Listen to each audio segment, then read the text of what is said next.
Of course, Harold Washington initiates an era of political empowerment for Latinos, for African Americans, for other minorities.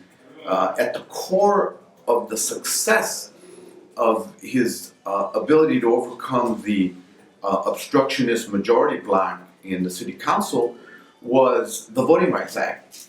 And Harold's work on amending the Voting Rights Act to read from the act reading show intent to demonstrate effect on diluting minority voting power or something like that.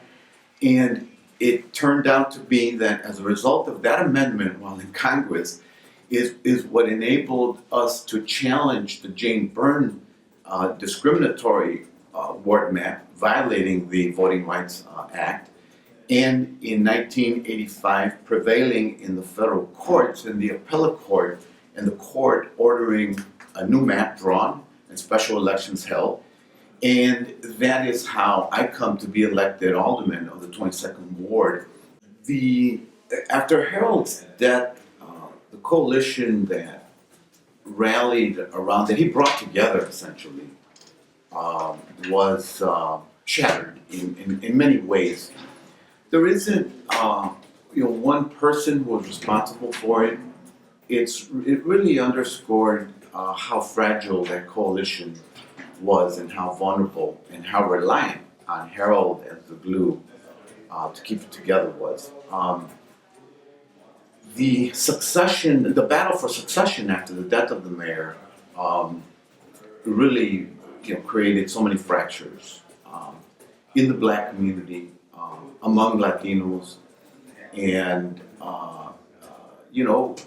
we were able to, during that time, keep three of the four Latino aldermen together in the coalition through the election in 1989, the special election, the midway term of his what would have been his full term. And that's where things got even more complicated, and Luis Gutierrez decided to endorse Daley in that election. I supported Tim Evans in the first round. I supported Gene Sawyer in the first round, and then Tim Evans in the second round. He ran as an independent. But clearly things, just were broken into so many pieces.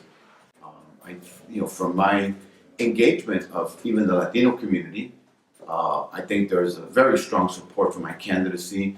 It will only get stronger as we move toward April 7th, and especially given that the race right now appears to be at a dead heat. With the additional momentum that I'm picking up, I will get additional support because I'm going to campaign vigorously in the African American community, in the Latino community, in some of the other ethnic communities, and the Muslim community, in the Asian community, among Poles and Irish folk in Chicago. I think this is the coalition of the 21st century, and that's what I think will power my campaign to victory moving to April 7th. Yeah, there's definitely a groundswell of ordinary people coming together all over America, not only questioning but challenging the policies emanating from Washington, D.C.